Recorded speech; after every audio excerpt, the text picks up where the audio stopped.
Hello students, आज मैं discuss करने जा रहा हूँ JEE advance 2020 paper 1 physical and inorganic chemistry के पोर्शन को डिस्कस करने जा रहा हूँ। पहले ऑलरेडी मैं ऑर्गेनिक केमिस्ट्री के पोर्शन को डिस्कस कर चुका हूँ, सारा का सारा पोर्शन मैंने करवा दिया था। अब नेक्स्ट जो है मैं फिज़िकल और इनऑर्गेनिक केमिस्ट्री के पोर्शन को डिस्कस करने जा रहा हूँ। तो आप देख रहे हो कि फर्स्ट क्वेश्चन जो है आपकी स्क्रीन पर डिस्प्ले हो रहा है, जैसे कि बहुत ही अच्छा क्वेश्चन है। If the distribution of molecular speeds of A gas is as per the figure shown below, then the ratio of most probable, the average and root mean square speeds respectively is। मतलब हमें ये बोला गया है कि जो है इसमें जो है तीन टाइप की स्पीड्स दी हुई है, मोस्ट प्रोबेबल, एवरेज और रूट मीन्स का रेशियो निकालने के लिए बोला गया हम लोगों को यहाँ पे। तो ये स्पीड्स का हम लोगों को रेशियो निकालना है। तो एक जो ग्राफ है दैट इज़ सिमेट्रिकल ग्राफ दिया गया है। वैसे जनरली आप लोगों को पता होना चाहिए कि जो मैक्सवेल जो डिस्ट्रीब्यूशन कर्व होता है इस टाइप से होता है, वो डिस्ट्रीब्यूशन जो कर्व है वो थोड़ा सा अलग होता है। तो ये इस टाइप से कर्व होता है जो कि सिमेट्रिकल नहीं होता है। आप देख सकते हैं कि इस टाइप से कर्व होता है जो कि सिमेट्रिकल नहीं होता है। पर जो यहाँ पे क्वेश्चन में जो दिया गया है वो जो है सिमेट्रिकल, बिल्कुल जो ग्राफ आप देख रहे हो कि वो सिमेट्रिकल ग्राफ है। तो इसमें हम लोगों को बोला गया है कि जो तीन स्पीड्स हैं, मोस्ट प्रोबेबल, एवरेज और रूट मीन स्क्वायर, इनका जो है हम लोगों को रेशियो निकालने के लिए बोला गया है। तो ध्यान से आप देखने पे ग्राफ में आप देख सकते हैं कि ये जो ग्राफ जो है जो जनरली जो है जो मैक्सवेल बोल्ट्जमैन के हिसाब से होता है वो जो ग्राफ जो है दैट इज़ नॉट सिमेट्रिकल, इस टाइप से होता है, सिमेट्रिकल नहीं होता है। तो यहाँ पे आप जो स्क्रीन पे जो ग्राफ डिस्प्ले हो रहा है वो सिमेट्रिकल है। तो इसमें हम लोग देख रहे हैं कि ये जो ग्राफ है that is plotted between fraction of molecules और स्पीड, फ्रैक्शन ऑफ मॉलिक्यूल्स और स्पीड के बारे में ग्राफ जो है प्लॉट किया गया है। मोस्ट प्रोबेबल स्पीड के बारे में बात करूं तो मोस्ट प्रोबेबल स्पीड वो होती है जो फ्रैक्शन ऑफ जो मॉलिक्यूल्स हैं, जो मैक्सिमम जो फ्रैक्शन ऑफ मॉलिक्यूल्स हैं जो स्पीड को पोजेस करते हैं उसको हम लोग मोस्ट प्रोबेबल स्पीड बोलते हैं। तो ये फ्रैक्शन ऑफ जो मॉलिक्यूल्स हैं ना तो इनकी स्पीड बड़ी कम होती है, ना इनकी स्पीड क्या होती है, ज़्यादा होती है। तो आप देख सकते हो कि फ्रैक्शन ऑफ मॉलिक्यूल जो है उनकी जो है जो मोस्ट प्रोबेबल स्पीड है ये टॉप को शो कर रहा है कि यहाँ पे जो है इनकी जो स्पीड होगी वो मोस्ट प्रोबेबल होगी। आप देख सकते हैं कि ये ग्राफ जो दैट इज सिमेट्रिकल। तो ये जो है फ्रैक्शन ऑफ जो मॉलिक्यूल्स हैं उनकी जो स्पीड, जो मैक्सिमम जो स्पीड वो शो करते हैं, ये स्पीड जो है, ये इस पर्टिकुलर स्पीड पे जो है मैक्सिमम जो फ्रैक्शन ऑफ जो मॉलिक्यूल्स हैं, ये मैक्सिमम जो है फ्रैक्शन ऑफ मॉलिक्यूल जो है इस स्पीड को क्या कर रहे हैं, पोजेस कर रहे हैं। तो आप देख सकते हैं कि ये स्पीड जो बीच में आ रही है, न स्पीड ये बहुत कम है, न स्पीड बहुत ज़्यादा है। तो मैक्सिमम जो फ्रैक्शन ऑफ मॉलिक्यूल्स जो है न तो उनकी स्पीड ज़्यादा होती है ना कम होती है। तो आप देख सकते हैं कि मोस्ट प्रोबेबल जो स्पीड है, आप देख सकते हैं कि ये वाला जो पॉइंट है वो मोस्ट प्रोबेबल स्पीड को डिनोटिफाई कर रहे हैं। तो आप देख सकते हैं कि ये पॉइंट जो है वो मोस्ट प्रोबेबल स्पीड को डिनोटिफाई कर रहे हैं। अब मैं बात करूँ नेक्स्ट बात कि एवरेज स्पीड कहाँ पे आएगी। एवरेज स्पीड के बारे में बात करूँ तो हमें पता है कि ये जो ग्राफ है वो सिमेट्रिकल ग्राफ है। तो सिमेट्रिकल ग्राफ में क्या होता है कि जो स्पीड का जो एवरेज आएगा उस स्पीड को हम लोग एवरेज स्पीड बोलते हैं। एवरेज स्पीड के बारे में बात करूँ तो जैसे कि हम लोगों को पता होना चाहिए कि एवरेज स्पीड हम लोग कैसे कैलकुलेट करते हैं। एवरेज स्पीड के बारे में ये है जैसे कि U जो है that is for the speed, AV means average. जब हम लोग क्या करते हैं जो डिफरेंट वेलोसिटीज़ हैं, सपोज करो V1 वेलोसिटी है एक मॉलिक्यूल की, दूसरी की V2 मॉलिक्यूल, दूसरे मॉलिक्यूल की V2 है और सो ऑन, ऐसे करते हुए जो है डिफरेंट जो है वेलोसिटीज़ आ रही हैं और उसको हमने जो है n से डिवाइड कर दिया, नंबर ऑफ मॉलिक्यूल से। एवरेज हम लोग कैसे फाइंड आउट करते हैं, एवरेज हम लोग फाइंड आउट करते हैं जिसमें जो है डिफरेंट मॉलिक्यूल जो है डिफरेंट वेलोसिटी को पोजेस करते हैं, डिफरेंट मॉलिक्यूल्स को डिफरेंट जो वेलोसिटी है उसको पोजेस कर रहे हैं और उसका जितने नंबर्स होते हैं उससे हम लोग डिवाइड करते हैं। तो सिंपली बात है कि एवरेज हम लोग निकालते हैं जो जितने नंबर ऑफ मॉलिक्यूल्स हैं उनको ऐड किया और जितने टोटल जो नंबर है उनसे हम लोग इसको डिवाइड करते हैं, तो अब एवरेज निकालते हैं। हमें बोला जाए कि इतनी क्लास का एवरेज निकालना है तो हम लोग क्या करेंगे कि मतलब एक बच्चे ने 15 मार्क्स लिए, एक ने 16 लिए, एक ने 32 लिए, तो क्या करना पड़ेगा हम लोगों को, उनके मार्क्स को ऐड करना पड़ेगा और जितने टोटल नंबर हैं उनसे जितने नंबर ऑफ स्टूडेंट हैं उनसे हम लोगों को डिवाइड करना पड़ता है, तो हम लोगों ने एवरेज ऐसे निकालते हैं। तो एवरेज स्पीड के बारे में भी यही है कि डिफरेंट मोलिक्यूल्स हैं, जैसे कि एक मोलिक्यूल है जिसकी वेलोसिटी v1 है, दूसरा मोलिक्यूल है जिसकी वेलोसिटी v2 है, तीसरा मोलिक्यूल है जिसकी वेलोसिटी v3 है। इसी तरह से एक मतलब बहुत सारे मोलिक्यूल होंगे जिनकी वेलोसिटी n होगी। तो सभी की वेलोसिटी को क्या किया, सम किया, और जितने नंबर ऑफ मोलिक्यूल्स है उससे हम लोग इसको डिवाइड कर देंगे, दैट इज कॉल्ड, इसको हम लोग एवरेज बोलते हैं।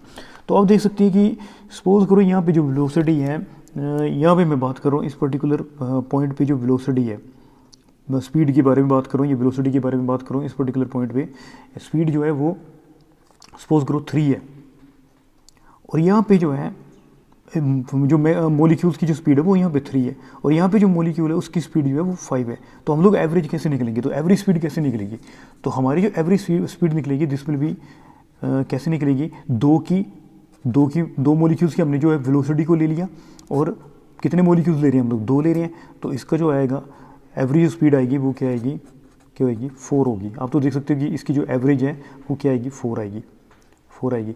तो ये आ गया आप लोगों का एवरेज। तो आप देख सकते हो कि जो आपका जो एवरेज स्पीड जो है वहीं पे आ रही है जहाँ पे आपकी मोस्ट प्रोबेबल स्पीड आ रही है, क्योंकि मोस्ट प्रोबेबल स्पीड वो होती है जो मैक्सिमम फ्रैक्शन ऑफ जो मॉलिक्यूल जो है जिस स्पीड को शो करते हैं उसको हम लोग मोस्ट प्रोबेबल स्पीड बोलते हैं। तो मोस्ट प्रोबेबल स्पीड भी इसी पॉइंट पे आ रही है। आप देख सकते हो कि ये मोस्ट प्रोबेबल स्पीड जो है यहाँ पे आ रही थी, जहाँ पे जो एवरेज वेलोसिटी जो है वो 4 आ रही है। मैं हाइपोथेटिकली आपको समझा रहा हूँ, ये डाटा उसको बिल्कुल शो नहीं कर रहे हैं, पर फिर भी समझाने के लिए एक वे मैं आपको बता रहा हूँ कि जो मोस्ट प्रोबेबल स्पीड है मैक्सिमम फ्रैक्शन ऑफ जो मॉलिक्यूल्स हैं इस 4 वेलोसिटी पे जो है मैक्सिमम फ्रैक्शन ऑफ मॉलिक्यूल जो है 4 पे उनकी जो है मैक्सिमम जो मॉलिक्यूल्स हैं उनकी जो वेलोसिटी जो है, मतलब मैक्सिमम फ्रैक्शन ऑफ मॉलिक्यूल जो है वो 4 स्पीड जो वेलोसिटी जो है 4 वेलोसिटी को क्या कर रहे हैं, अडोप्ट कर रहे हैं। 4 वेलोसिटी जो है उनकी जो मैक्सिमम फ्रैक्शन ऑफ जो मॉलिक्यूल्स है उनकी जो वेलोसिटी जो है वो 4 है।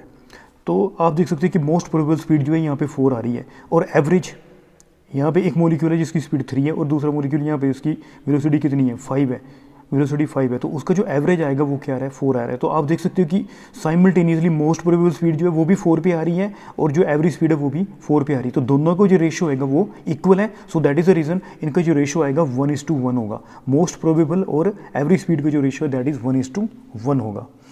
अब मैं बात करूँ रूट मीन स्क्वायर स्पीड के बारे में। तो रूट मीन स्क्वायर स्पीड में क्या होता है, तो रूट मीन स्क्वायर जो वेलोसिटी होती है दिस विल बी, कैसे हम लोग निकालते हैं root mean square velocity, this will be ये जो एवरेज वेलोसिटी है उनकी वेलोसिटी को मैं स्क्वायर कर दूं, v1 square plus v2 square plus so on plus vn square, और n डिवाइड कर दिया नंबर ऑफ मॉलिक्यूल से। मतलब जो एवरेज वेलोसिटी है उसकी वेलोसिटी को हमने क्या कर दिया, स्क्वायर कर दिया, और मैंने अंडर रूट लगा दिया। तो उस वेलोसिटी को हम लोग बोलते हैं रूट मीन स्क्वायर वेलोसिटी बोलते हैं। तो अब चेक कर लेते हैं, जैसे कि मैंने यहाँ पे स्पेसिफाई किया था कि इस पर्टिकुलर पॉइंट पे वेलोसिटी 3 है, इस पर्टिकुलर पॉइंट पे वेलोसिटी क्या है, 5 है। तो इसका हम लोग रूट मीन स्क्वायर वेलोसिटी कितना आएगा। तो रूट मीन स्क्वायर वेलोसिटी के बारे में बच्चे बात करें तो इसमें जो रूट मीन स्क्वायर वेलोसिटी है वो कितनी आएगी, आप देख सकते हो कि कितनी आएगी। ये velocity root mean square velocity में और एवरेज वेलोसिटी में क्या फ़र्क है कि इनकी जो वेलोसिटी होती है उनका स्क्वायर किया जाता है। आपको पता है कि पहले जो वेलोसिटी थी वो यहाँ पे हमने 3 ली थी, तो 3 का स्क्वायर हो जाएगा 9, और यहाँ पे जो है 5 का स्क्वायर हो जाएगा 25 ओवर कितने मॉलिक्यूल से, 2 के बारे में डिस्कस किया है इसलिए 2 से डिवाइड होगा। आप देख सकते हो कि यहाँ पे तो अंडर रूट 7 आ रहा है, तो अंडर रूट 17 आ रहा है, सॉरी अंडर रूट 17 आ रहा है। तो अंडर रूट 17 जो है that will be equal to किसके इक्वल आ रहा है, वो जो आ रहा है this will be equal to, यदि मैं अंडर रूट 17 को सोल्व करूँ 4.12 आ रहा है।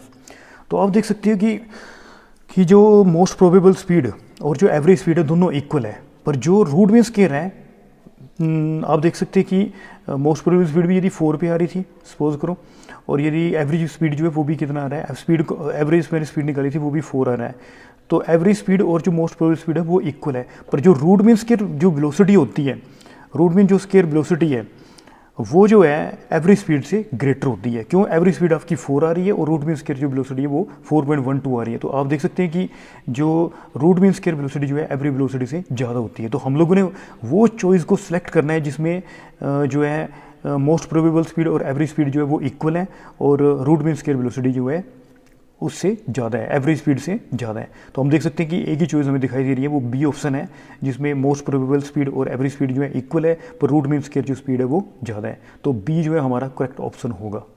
तो सिंपली मैंने आपको बताया मोस्ट प्रोबेबल जो स्पीड है, मोस्ट प्रोबेबल स्पीड वो होती है जो फ्रैक्शन ऑफ जो मॉलिक्यूल जो है जिस स्पीड को फॉलो करते हैं, फ्रैक्शन ऑफ मॉलिक्यूल जो है कईयों की वेलोसिटी जैसे होगी 3 होगी, किसी की 5 होगी, किसी की 6 होगी, किसी की 7 होगी, इस टाइप से होगी। पर जो फ्रैक्शन ऑफ जो मॉलिक्यूल्स है, मैक्सिमम जो फ्रैक्शन ऑफ मॉलिक्यूल जो है वो कौन सी स्पीड को फॉलो कर रहे हैं, जैसे कि यहाँ पे मैंने एग्जांपल के थ्रू समझाने की कोशिश की है। वो 4 वेलोसिटी के साथ जो है 4 मीटर पर सेकंड की वेलोसिटी की स्पीड से जा रहे हैं, सपोज करो, ठीक है। तो जो इनकी जो मोस्ट प्रोबेबल स्पीड होगी वो 4 होगी। तो हमने देखा कि यहाँ पे स्पीड कम, मतलब यहाँ पे आप देख सकते हैं कि स्पीड यहाँ पे कम है, यहाँ पे स्पीड ज़्यादा है, यहाँ पे 3 है, यहाँ पे 5 है। तो इनका जो एवरेज आ रहा है वो कहाँ पे आ रहा है? इनका एवरेज 4 आ रहा है। तो वो भी वहीं पे आ रहा है जहाँ पे मोस्ट प्रोबेबल स्पीड आ रही है। तो इसलिए एवरेज स्पीड और मोस्ट प्रोबेबल स्पीड जो है वो इक्वल होगी। तो हमने एवरेज स्पीड निकाला, 3 और 5 का मैंने एवरेज निकाला, आपने देखा कि 4 आया। और रूट मीन स्क्वायर के हिसाब से मैंने 3 और 5 का रूट मीन स्क्वायर वेलोसिटी निकाला तो वो 4.12 आ रहा है। तो इसका मतलब क्या है कि जो रूट मीन स्क्वायर स्पीड होती है वो हमेशा एवरेज स्पीड से क्या होती है? ग्रेटर होती हैं। तो आप देख सकते हैं कि इस केस में जो सिमेट्रिकल ग्राफ था, तो इस टाइप से आप देख सकते हैं कि बी ऑप्शन जो है वो करेक्ट आंसर होगा। स्टूडेंट, सेकंड क्वेश्चन डिस्कस करने जा रहा हूँ। Which of the following liberates O2 upon hydrolysis, कि कौन सा जो है ऑक्सीजन, इनमें से ABCD में से कौन सा ऑक्सीजन को लिबरेट करेगा, O2 को लिबरेट करेगा। यदि मैं बात करूँ Pb3O4, जो लेड ऑक्साइड है वो वाटर में इंसोल्युबल होता है और do not react with water, ये वाटर के साथ रिएक्ट नहीं करता है, जिसकी वजह से ऑक्सीजन गैस को लिबरेट नहीं करेगा। तो पोटाशियम, हमें पता है कि जो अल्कली मेटल जो है ऑक्सीजन के साथ कंबाइन करके ऑक्साइड्स बनाती है, जैसे लिथियम मोनोऑक्साइड बनाता है, सोडियम जो है पेरोक्साइड बनाता है और पोटाशियम जो है सुपर ऑक्साइड की फॉर्मेशन करता है। तो पोटाशियम जो सुपर ऑक्साइड है दैट विल बी, इसको यूज़ किया जाता है, सबमरीन्स में यूज़ किया जाता है और इवन जो है सबमरीन्स माइंस वगैरह में इसका यूज़ होता है। पोटाशियम जो सुपर ऑक्साइड है वो सबमरीन्स में और माइंस वगैरह में इसका यूज़ होता है। तो पोटाशियम जो सुपर ऑक्साइड है वो मॉइस्चर को एब्जॉर्ब करता है। तो ये पोटाशियम हाइड्रोक्साइड, हाइड्रोजन पेरोक्साइड और साथ में ऑक्सीजन गैस को लिबरेट करता है।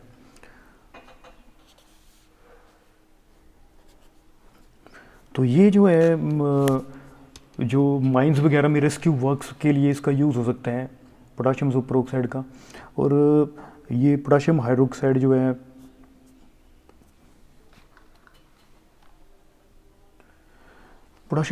कार्बन डाइऑक्साइड को एब्जॉर्ब करता है। तो आप देख सकते हैं कि जो है पोटाशियम हाइड्रोक्साइड जब जो पोटाशियम सुपर ऑक्साइड जो वाटर के साथ रिएक्ट करके पोटाशियम हाइड्रोक्साइड और हाइड्रोजन पेरोक्साइड और ऑक्सीजन जो है वो लिबरेट कर रहे हैं।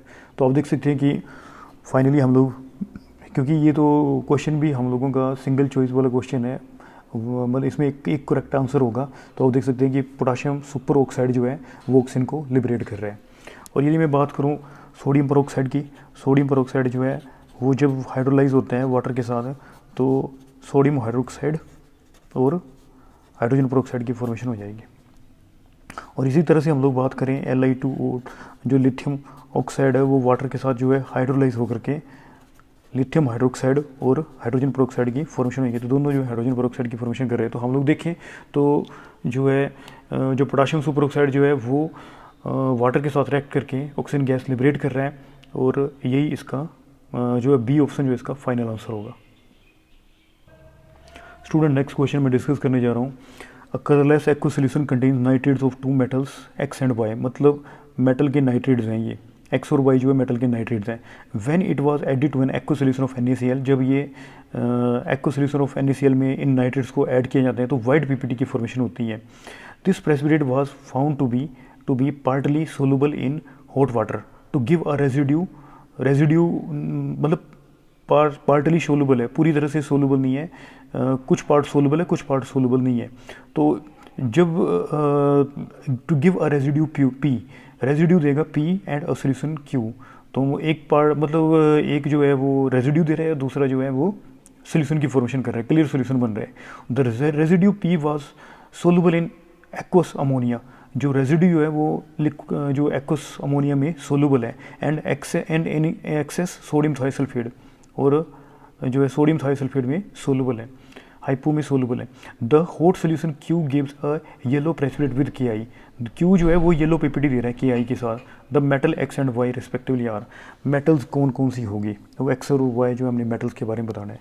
तो पहली बात बच्चों की, ये जो है मेटल नाइट्रेट्स हैं एक्स और वाई, जब हम लोग इसमें जो है सोडियम क्लोराइड का सोल्यूशन डालते हैं तो वाइट पीपीटी बन रहे हैं। तो वाइट पीपीटी कैसे बनते हैं, तो हम लोग यहाँ पे ऑप्शंस देखें तो वाइट पीपीटी जो है, एक तो जो ये जो बेसिक रेडिकल्स का जो फर्स्ट ग्रुप है जिसमें लेड और सिल्वर जो है, सिल्वर क्लोराइड हमें याद होगा कि जो सोडियम एक्सट्रैक्ट जो होता था उसमें जब हम लोग सोडियम एक्सट्रैक्ट में जब हम लोग डाइल्यूट HNO3 डालते थे, और यदि वो क्लोराइड की प्रेजेंस का पता लगाने के लिए डाइल्यूट HNO3 डालते थे और उसमें 2-3 ड्रॉप्स डालते थे सिल्वर नाइट्रेट के, तो वाइट पीपीटी आते थे। वो किसकी वजह से आते थे, सिल्वर क्लोराइड की वजह से।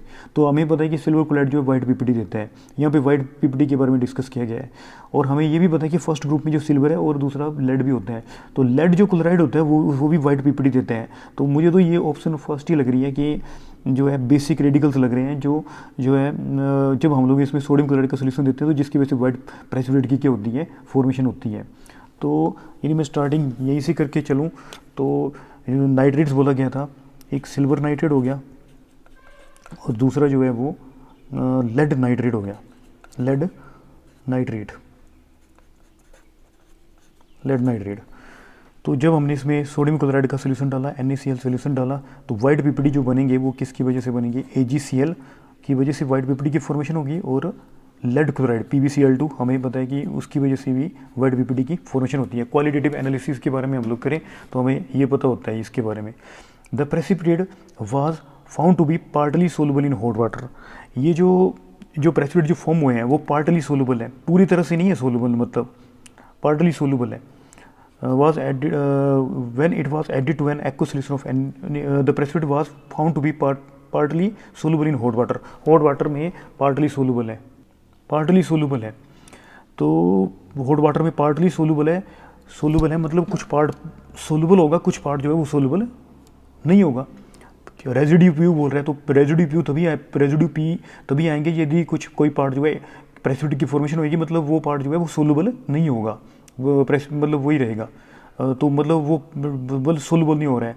एंड अ सोल्यूशन क्यू, मतलब एक मतलब और जो है मतलब एक सोलूबल हो गया जिसको क्यू बोला गया है। तो हम देख रहे हैं कि वाइट पीपीटी जो है वो हॉट वाटर में सोलूबल नहीं होते हैं। हॉट वाटर में this precipitate was found, hot water में जो है सिल्वर क्लोराइड जो है वो सोलूबल नहीं होगा। तो ये आप देख सकते हैं कि AgCl जो है वो प्रेसिपिटेट की फॉर्मेशन होगी, वाइट पीपीटी होंगे। और ये हॉट वाटर में हमें पता है कि जब हम लोग पढ़ते हैं फर्स्ट ग्रुप के बारे में पढ़ते हैं कि PbCl2 जो है जब हम लोग कन्फर्मेशन टेस्ट के बारे में बात करें तो जो वाइट पीपीटी होते हैं वो बॉइल्ड वाटर में डिसोल्व हो जाते हैं, और ये एक कन्फर्मेशन टेस्ट होता है किसके लिए, लेड के लिए। और हमें पता है कि और यदि हॉट सोल्यूशन को हम लोग पोटाशियम आयोडाइड से ट्रीट करते हैं तो येलो पीपीटी बनते हैं PbI2 के। तो ये हम लोगों ने पहले कन्फर्मेशन जो है पढ़ी हुई है उसके बारे में, फर्स्ट ग्रुप के जो है बेसिक रेडिकल्स के बारे में। सिल्वर क्लोराइड जो है वो जो वाटर है उसमें जो है सोलूबल नहीं होता, तो ये इनसोलूबल रहेगा। और दूसरा PbCl2 जो है हॉट वाटर में सोलूबल हो जाता है, हॉट वाटर में क्या होगा, सोलूबल हो जाएगा। तो ये आ गया P और ये Q, ये बन गया, ये आ गया रेजिड्यू और ये आ गया फिल्ट्रेट सॉल्यूशन बन गया, ये हो गया सॉल्यूशन। तो अब हम लोगों ने आगे हमें काफ़ी ज़्यादा क्लियरेंस है कि जो सिल्वर क्लोराइड जो है वो अमोनिया, यदि हम लोग सिल्वर क्लोराइड में अमोनिया सॉल्यूशन डाल दें तो जो जब हम लोग सिल्वर क्लोराइड में, जैसे कि हम लोग यहाँ पे पढ़ रहे हैं कि the residue P was soluble in, ये जो रेजिड्यू जो है जो was soluble in aqueous NH3 and also in excess hypo. तो ये जो रेजिड्यू है AgCl, यदि मैं इनमें अमोनिया का सोल्यूशन मिला दूं तो ये जो रेजिड्यू होते हैं वो उसमें सोलुबल हो जाते हैं। ये क्या कारण क्या है? कारण ये है कि जब मैं AgCl में अमोनिया सोल्यूशन डालता हूँ, अमोनिया सोल्यूशन डालूंगा तो एक सोलुबल कॉम्प्लेक्स की फॉर्मेशन हो जाएगी, दैट इज कोऑर्डिनेशन कॉम्प्लेक्स की फॉर्मेशन हो जाएगी। ये सोलुबल कॉम्प्लेक्स बन जाता है बच्चों। सोलुबल कॉम्प्लेक्स की फॉर्मेशन होने की वजह से ये जो रेजिड्यू जो है AgCl जो है अमोनिया सोल्यूशन में सोलुबल है। तो ये वेरीफाई हो रहा है, ये आप देख सकते हैं कि उसमें भी सोलुबल है और थायोसल्फेट में भी सोलुबल है, सोडियम थायोसल्फेट। तो यदि मैं इसके साथ बात करूं तो इसके साथ ये भी कॉम्प्लेक्स की फॉर्मेशन कर देगा, Na2H2O3, that is called hypo solution. जब एक्सेस में हम डालेंगे तो एक कॉम्प्लेक्स की फॉर्मेशन हो जाएगी।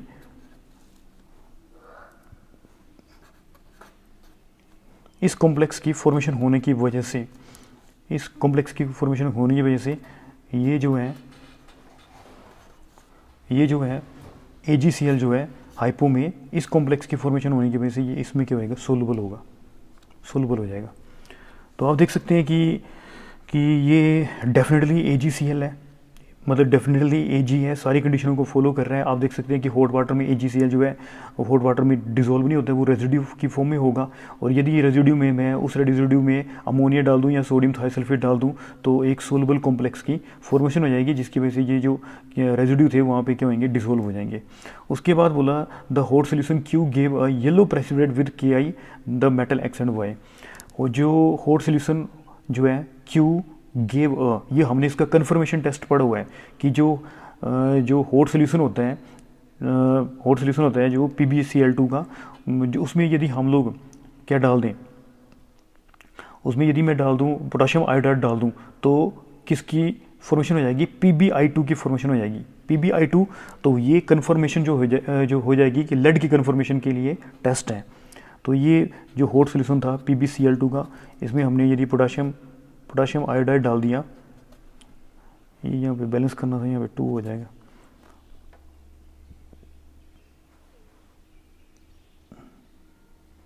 यहाँ पे 2 हो जाएगा और बैलेंस हो जाएगा फाइनली ना। तो यहाँ पे हम लोग बात करें तो पोटाशियम आयोडाइड के साथ जो है ये PbCl2 जो है कंबाइन करके PbI2 येलो PPT की फॉर्मेशन आ जाएंगे और ये येलो PPT बन जाएंगे। और यही बोला गया है कि येलो PPT कौन सा बन रहा है, येलो PPT किसके साथ बनेगा। तो हमें पता है कि PbCl2 में जब हम लोग जो है पोटाशियम आयोडाइड को डालेंगे तो येलो PPT की क्या होगी, फॉर्मेशन आ जाएगी and it will confirm the presence of lead. तो आप देख सकते हैं कि फर्स्ट चॉइस में जो है सिल्वर और जो लेड है वो बिल्कुल करेक्ट ऑप्शन होगा। तो ये आप देख सकते हैं कि क्वालिटेटिव एनालिसिस से लिया गया था, जो बच्चों का सोल्ट एनालिसिस होता है उसमें हम लोग करते हैं कि कैसे सोल्ट एनालिसिस करवाए जाते हैं। सोल्ट एनालिसिस में बेसिक रेडिकल्स के बारे में की, और ये दोनों जो बेसिक रेडिकल है सिल्वर Ag+ और Pb2+ जो है that is belong to first group. तो वो ये हम लोग वहाँ पे डीपली करते हैं। तो जिसने क्वालिटेटिव एनालिसिस ध्यान से किया तो उसके लिए ये क्वेश्चन काफ़ी ईजी क्वेश्चन होगा। तो अब हम नेक्स्ट क्वेश्चन कर रहे हैं स्टूडेंट। नेक्स्ट क्वेश्चन में in thermodynamics the the pressure volume work done is given by, pressure और वॉल्यूम जो work done is given by W is equal to -P dV P external for a system undergoing a particular process the work done is. इस equation को modified किया गया है, इसमें pressure आप देख सकते हैं कि dV और यहाँ पे प्रेशर की वैल्यू को पुट किया गया है। तो this equation is applicable to, तो ये क्वेश्चन बोला गया है कि ये जो इक्वेशन बनी है वो किसके लिए एप्लीकेबल होगी। तो पहली बात यदि मैं डिस्कस करूँ तो जो W जो है वर्क डन जो है आपको पता होगा, वर्क डन जो है that will B -P external और ΔV। तो ये जो इक्वेशन होती है that is for irreversible process के लिए होती है, जिसमें रिएक्शन जो है एक स्टेप में होगा या फिर फाइनाइट स्टेप्स में टेक प्लेस होगा, फाइनाइट स्टेप में होगा। इंटीग्रेशन का मतलब जो है वो जो है that is for the irreversible process के लिए आ रहा है। और हम लोग यहाँ पे देख रहे हैं बच्चों की P एक्सटर्नल लिखा हुआ है। तो P एक्सटर्नल का मतलब क्या है, P एक्सटर्नल का मतलब यही होता है कि ये पी एक्सटर्नल जो है एक इक्विलिब्रियम की स्टेज आ रही है जिसमें प्रेशर जो है पिस्टन का जो प्रेशर होगा वो this will be the pressure of the gas जब P external is equal to pressure of gas when reaction is reversible in nature. Reversible जो रिएक्शन है वो नंबर ऑफ स्टेप्स में होता है और उसमें जो है कोई फाइनाइट चेंज नहीं होती, उसमें जो चेंज है दैट इज़ इनफाइनाइट होगी, वो मतलब कभी कंप्लीट नहीं होता वो प्रोसेस जो रिवर्सिबल प्रोसेस होता है। तो यहाँ पे हम लोगों को पी एक्सटर्नल बोला गया है, तो जो एक्सटर्नल जो प्रेशर है प्रेशर ऑफ गैस के इक्वल होगा। तो मैं जो एक्सटर्नल प्रेशर जो है बाहर का पिस्टन में होता है ना, एक्चुअली में इस टाइप से होता है पिस्टन में, दिस विल बी कि जो प्रेशर है this will B external pressure और यहाँ पे आ गया pressure of gas. Pressure of gas जो वो एक्सटर्नल प्रेशर के बराबर हो रहा है। तो इसका मतलब क्या है कि जो रिएक्शन जो है वो क्या हो रहा है, जो प्रोसेस जो है that is reversible in nature, कि इसमें जो है प्रोसेस हो रहा है, रिवर्सिबल प्रोसेस हो रहा है। तो एक्सटर्नल प्रेशर जो है प्रेशर ऑफ गैस के इक्वल होगा। तो ये जो प्रोसेस है डेफिनेटली जो है वो कौन सा जो प्रोसेस है दैट इज़ रिवर्सिबल प्रोसेस को क्या कर रहे हैं, शो कर रहे हैं। तो हम देख सकते हैं कि यहाँ पे जो मॉडिफाइड इक्वेशन है that is this is called, ये जो गैस है इसका मतलब यहाँ पे जो गैस यूज़ हो रखी है वो कौन सी गैस है, क्योंकि यहाँ पे वंडर वाल इक्वेशन को यूज़ किया गया है। तो इसका मतलब क्या है कि यहाँ पे जो है वंडर वाल गैस इक्वेशन जो है that is for the real gas के लिए होती है। तो रियल हमें पता है कि वंडर वाल इक्वेशन जो होती है दैट इज़ फॉर 1 मोल के लिए मैं बात करूँ तो फॉर 1 मोल के लिए जो है P प्लस A ओवर क्या होता है V स्केयर और V minus B is equal to RT, this is for 1 mole. N के लिए हो जाएगा P plus A N square over V square, V minus NB is equal to RT। For 1 mole के लिए बात करो तो N की जगह 1 आ जाएगा। तो मुझे अभी यहाँ पे जैसे कि इस क्वेश्चन में देखा गया है कि आपने इस इक्वेशन में देखा गया है कि यहाँ पे प्रेशर की वैल्यू को पुट किया गया है। तो प्रेशर की वैल्यू को पुट करने से आप देख सकते हैं कि यहाँ पे आ जाएगा RT, ये आ गया नीचे V माइनस B और दूसरी तरफ आ जाएगा minus A over V square. तो ये जो प्रेशर जो आया है वंडर वाल इक्वेशन से, जो प्रेशर जो निकाला हमने, ठीक है, ये वैल्यू को आप देख सकते हैं कि ऊपर जो है पुट किया गया है, इस प्रेशर की जगह पे पुट किया गया है। तो आप देख सकते हैं कि बिल्कुल सेम वही आ रहा है। आप देख सकते हैं कि दिस विल बी ये इक्वेशन बन रही है W माइनस DV आ गया, प्रेशर की जो वैल्यू है वो आप देख सकते हैं कि RT V minus A over V square. तो ये जो इक्वेशन है दैट इज़ फॉर द, पहली बात कि ये जो इक्वेशन दी गई है वो किसके लिए दी गई है, वो इक्वेशन दी गई है वो रियल गैस के लिए दी गई है, रियल गैस के लिए दी गई है।